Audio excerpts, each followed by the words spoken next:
And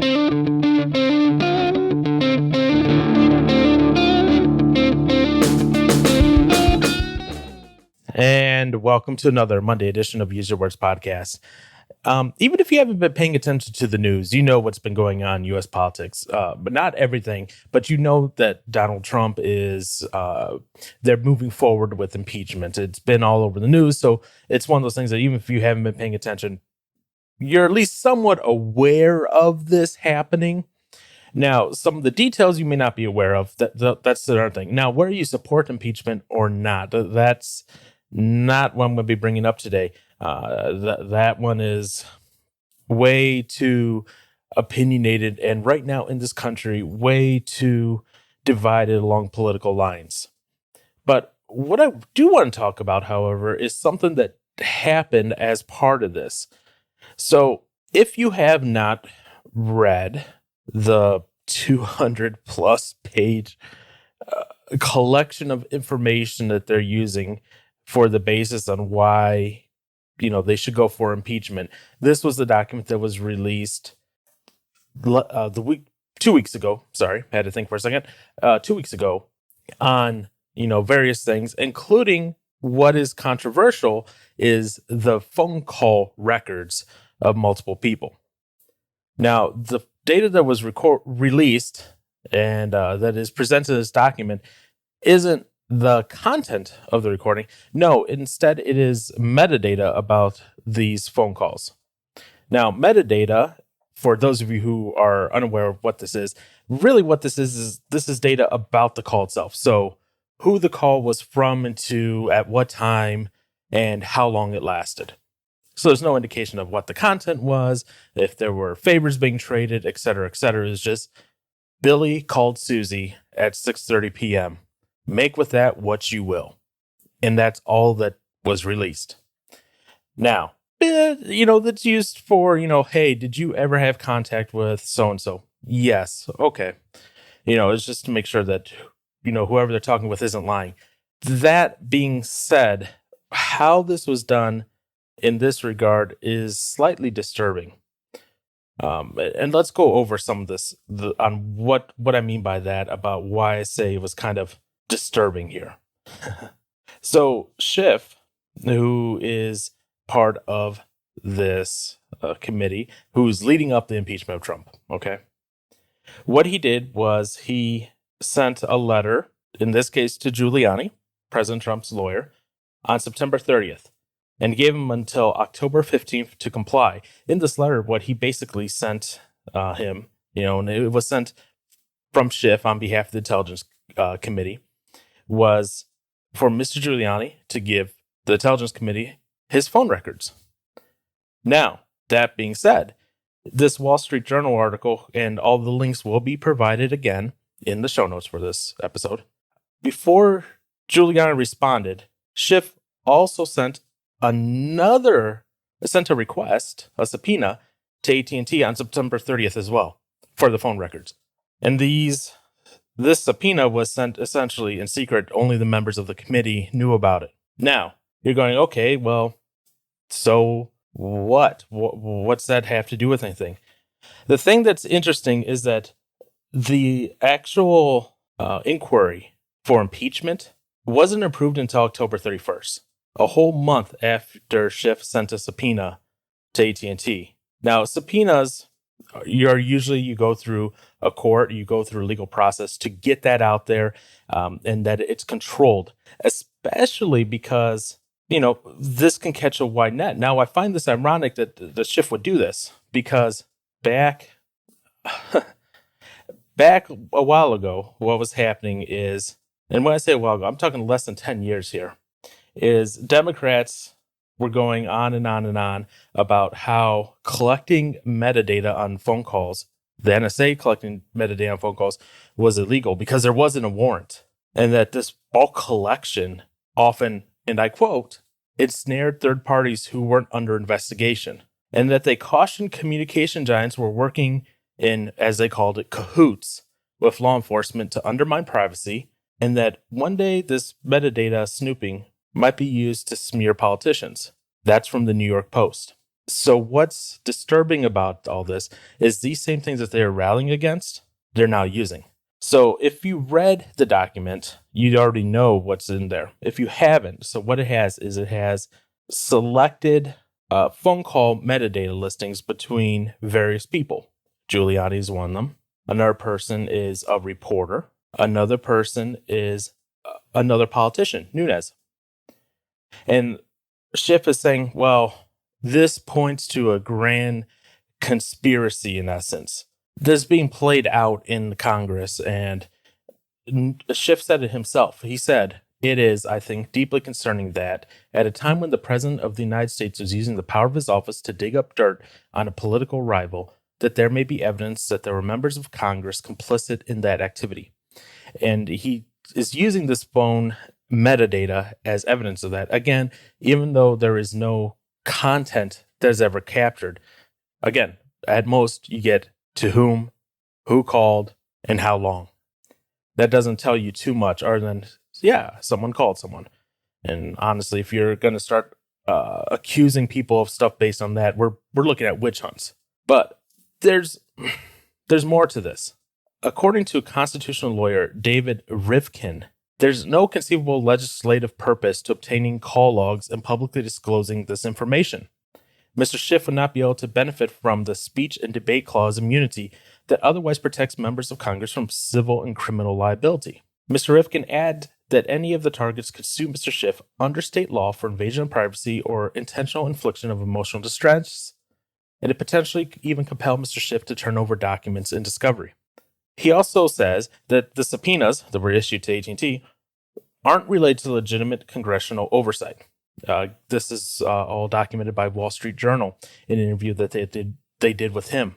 The reason why all this is important, I'm quoting some congressional constitutional lawyers here, and given the timeline that is because there was an older Supreme Court case, Kilbourn versus Thompson. It's from 1881, so yes, it is an older case, but as we know in U.S. law, it still upholds. And in it, the U.S. Supreme Court said that a congressional investigation into individual affairs is invalid if unrelated to any legislative purchase. Now, the reason I say that and bring this up is that Mr. Schiff sent the subpoena to AT&T a month before it was authorized to begin work on impeachment investigations. Now, you might be saying, that's a little crazy. That might be a stretch or something like that. Well, okay, let's take a look at this article from the WashingtonExaminer.com. Again, all linked down below. It says, and I quote, House Intelligence Committee Chairman Adam Schiff said cell phone records obtained by impeachment investigators show considerable coordination among White House officials who Democrats believe tried to bribe Ukrainian government officials into investigating Joe Biden and Democrats. So again, these records were obtained to try to create a connection and proof. And as part of that, people who were not being investigated had their data released, had their personal private phone call data released. Even though it's only metadata, it's not the actual conversations. But again, a private citizen who is a journalist and an opponent Republican who is not being investigated had their information released. Now, Nunes did say in an interview he did with Fox News that he is taking a look at legal action because in California, where he is from, it is illegal against state law to release someone's phone records. So he's taking a look at this because he might actually have a case, in which case, as David Rivkin said, he might be able to sue and then get documents released in discovery, and more data might be coming on that at that time. But that is for a future thing on what Nunes does. So that's the basic facts of what's going on there. Now, thankfully, Republicans are not playing the same game and causing a bad precedent to be set here. So after all this started happening, House Republicans started asking the Senate Republicans to start subpoenaing phone records. And Lindsey Graham, to his credit, he shot that down right away in a quote that the National Review had. It said, when we start looking into each other's phone records and who we talk to, that gets to be chaos, and I will have no part of that. So good on Lindsey Graham for actually saying, no, this is dumb. We're not going to be playing this game.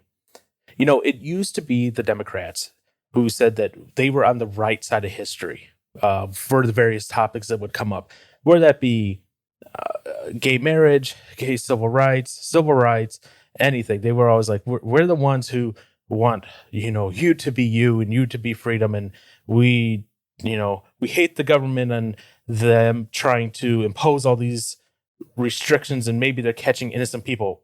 Again, look back what their opposition to the NSA was about the metadata.